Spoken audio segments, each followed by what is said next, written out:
1897 খ্রিস্টাব্দে আমেরিকা হইতে প্রত্যাবর্তন করিয়া স্বামীজী শ্রীরামকৃষ্ণ মিশন স্থাপন করেন। মহারাজ উহার কার্য পরিচালনা করিতেন।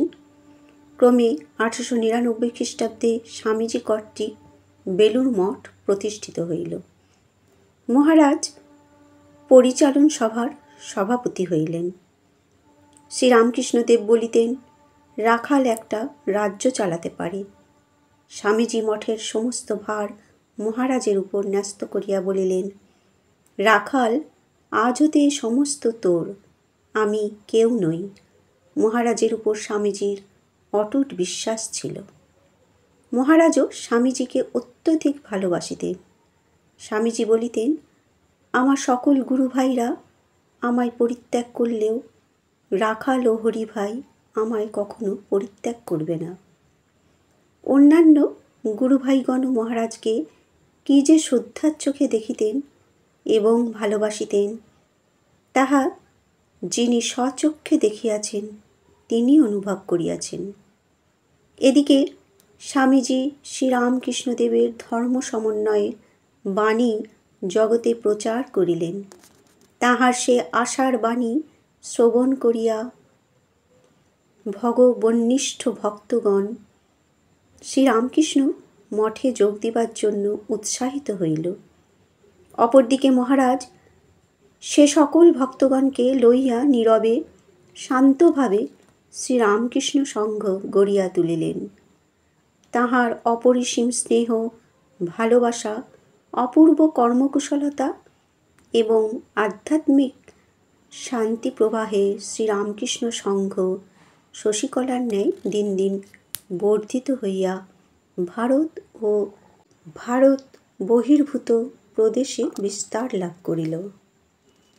শ্রীরামকৃষ্ণ বলিতেন, ফুল ফুটিলে ভ্রমর আপনি আসে। স্বামী ব্রহ্মানন্দের জীবনে অপূর্ব গুরুভাবের বিকাশ দেখা দিল। গুরুভাবে বিকশিত শতদল পদ্মের পুণ্য সৌরভে শত শত সাধু ভক্ত তাহার চতুর্দিকে আসিয়া জুটিতে লাগিল।